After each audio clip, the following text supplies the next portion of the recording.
Salam sejahtera Malaysia. Selamat pagi tuan-tuan dan puan yang dihormati sekalian. Denyut nadi suara rakyat terus bergema di channel ini. Tuan-tuan dan puan yang dihormati sekalian, nampaknya persoalan tentang siapakah sebenarnya yang jadi Perdana Menteri dalam UMNO, sama ada Ismail Sabri Yaakob atau Zahid Hamidi, semakin memuncak.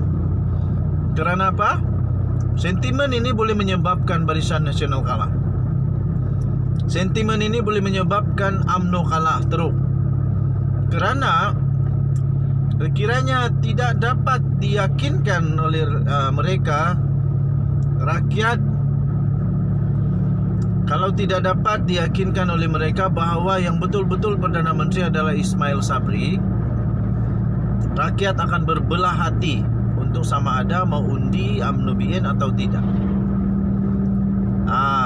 Sebab tu Zahid Hamidi sepatutnya, pada pendapat saya lah dulu, pada pendapat saya sepatutnya Zahid Hamidi dah awal-awal letak jawatan sebagai Presiden UMNO, baru senang sikit.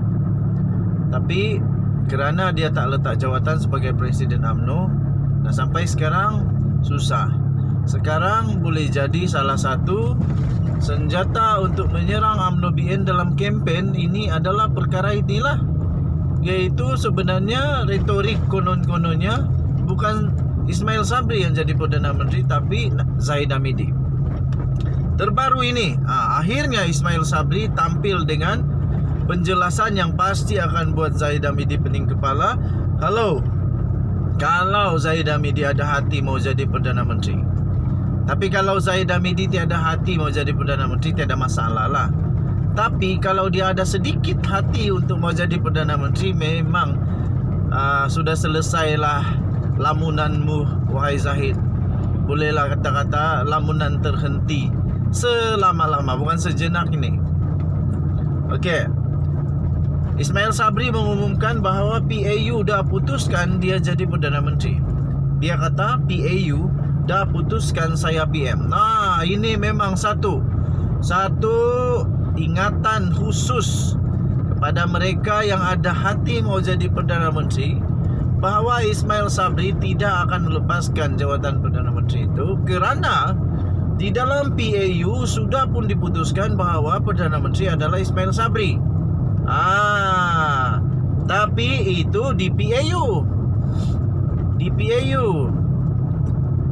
Sama jugalah seperti kata calon-calon yang tidak dicalonkan, bahawa Zahid Hamidi, mereka dakwa Zahid Hamidi tak ikut perlembagaan parti di dalam menamakan calon untuk UMNO di dalam PRU 15, di mana mereka dakwa Zahid tidak memilih yang seperti wali itu, winnable, WA, acceptable, likable, sama tak apa lagi saat itu wali.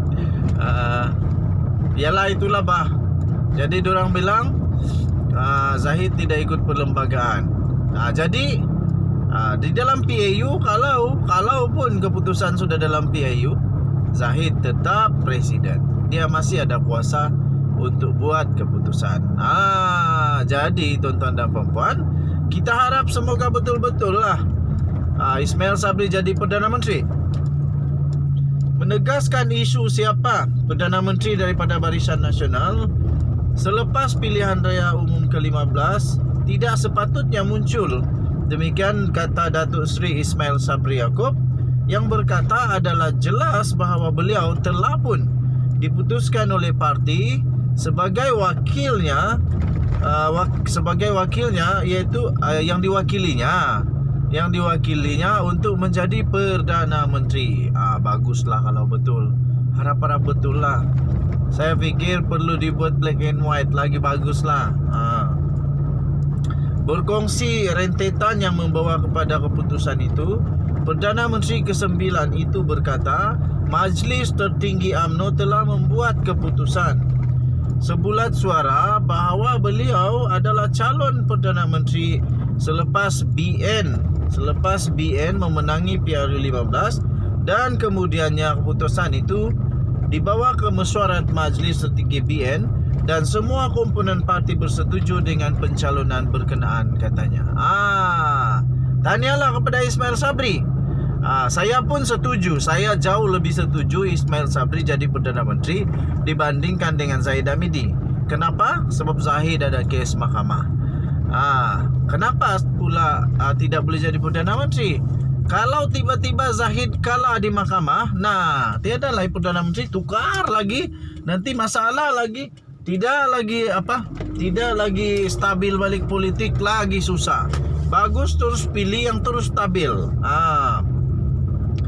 Kata Ismail Sabri Yaakob dalam kenyataan itu, autoriti tertinggi dalam parti kita adalah Perhimpunan Agung UMNO atau PAU.